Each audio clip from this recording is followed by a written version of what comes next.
As hundreds of thousands of Syrians flee their war-torn homeland, they trudge through an often overwhelmed and sometimes hostile Europe.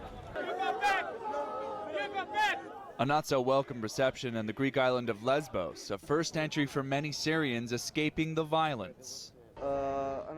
I've been waiting 2 days for that document, and honestly, I've seen no effort to organize the process. Mohammed AL-HAJ, who left his parents in Turkey, is on the move chasing a dream: life in Germany.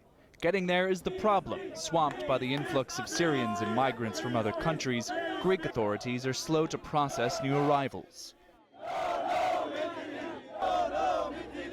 Frustrated, AL-HAJ and the migrants take to the streets in protest. Without papers, they can't stay in a hotel, and taxis are not allowed to pick them up.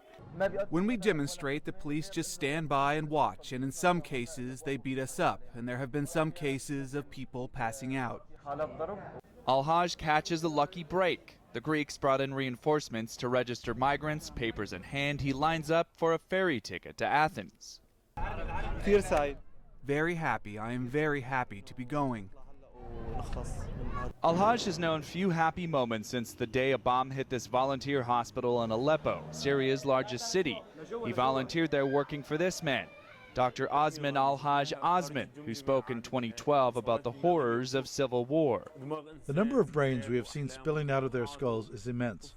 Seeing human head injuries, their memories, ambitions, their childhood, love, spilled out onto the floor. Dr. Osman moved to Germany some time ago. It's part of Mohammed's dream to meet up with him again. The Associated Press followed AL-HAJ's voyage from his stop on the Greek island of Lesbos. Back on the ferry to Athens, he is angry as the migrants have to sleep outside on the upper deck. Of course, this is a kind of racism. They are looking at us Syrians as animals, to be honest, because the way we traveled up there is only fit for animals. AL-HAJ is undeterred. From Greece, he boards a bus to Macedonia. Under cover of night, he sneaks into neighboring Serbia and once again awaits for registration. The 26-year-old Syrian then crossed into Hungary. AP journalists were detained along with AL-HAJ in a police roundup. The authorities told the journalists they had to delete their video footage if they wished to be freed. The video showed police releasing dogs on the migrants. The AP filed a formal protest with the Hungarian government in response.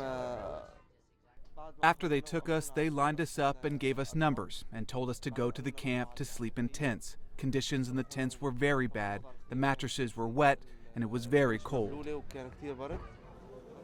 AL-HAJ's next stop is Austria. From there, he's just a train ride away from his dream destination, Germany.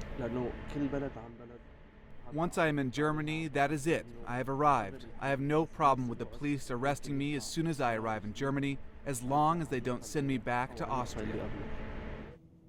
They did not, and waiting on the streets of the German town of Saarlouis is an old friend, the doctor from that hospital in Aleppo. It is such a sweet feeling that I came to a new country, to a new world, and a life different from the one I led.